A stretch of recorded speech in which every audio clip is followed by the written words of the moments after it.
Hey guys, it's Sasha. Everyone out there is saying that we're definitely, absolutely going to get a recession later this year. Pretty much every finance YouTuber out there is certain that a recession is coming, and because it is a popular topic, it gets regurgitated over and over and over. Unfortunately, I don't share their theory that a recession is inevitable long term. I see an economy that is in the relatively early stages of massive generational changes in several big industries. We have a step change in transport that we have only just started working through with electric cars, with everything else that's coming along with that. We have a step change in artificial intelligence development, and we're only just scratching the surface of that one with things like self-driving and various different assistant tools. We have a step change with the way that we are using, processing, and analyzing data. We have an incredibly strong employment data situation and a step change in the way that people are able to access work remotely, which is going to be an incredibly important factor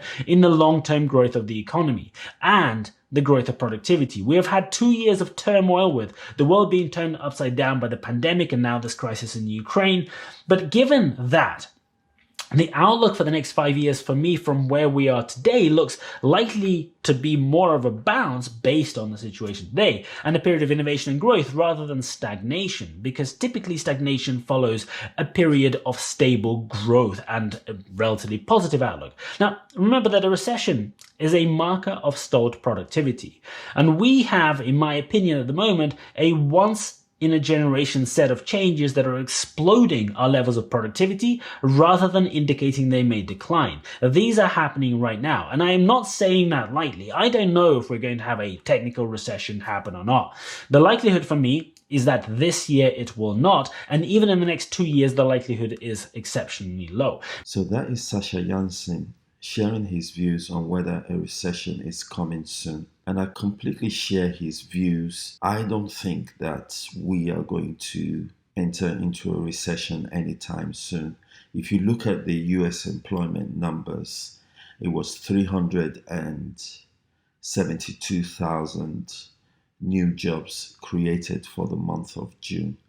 And the labor market around the world still looks very strong. The productivity numbers itself also look quite strong. So if there is going to be a recession at all, it probably will be a technical type of recession. As you know, most recessions are accompanied by people losing their jobs, and the current economic situation does not indicate that that is what is happening right now. So as you can see here for the monthly performance, the portfolio is in the green. The question is, by the end of the month, will it end up in the green? So as usual, this is an experimental portfolio. It's not meant to be a portfolio which should be copied. It's a portfolio that is created as a legacy for the future to see whether, if you decide to create a portfolio from one specific sector, like in this case, which is just in the tech sector, whether that is a good approach. And based on that, I would still advise that you diversify your portfolio. So during the week, I made some changes to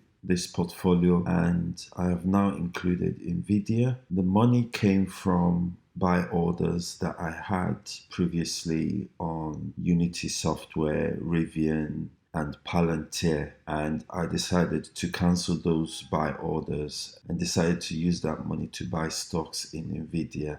So that is an additional change to this portfolio this week. And as you can see now, we now have 10 different stocks in this portfolio. As I said before, the maximum size of this portfolio at any point in time would be no more than 12. So what will happen is, for me to buy any other stock, once it's 12, I would sell one of the current stocks and keep it at 12. So I still have an opportunity to buy 2 more stocks if the need arises. So as you can see here, this week we have 5 stocks that are in the positive territory and 5 that are in the negative territory. So as you can see from the portfolio composition, Nvidia now forms 2.5% of the entire portfolio. Amazon still remains the largest position in the portfolio, while Unity Software is the smallest position. And even though it's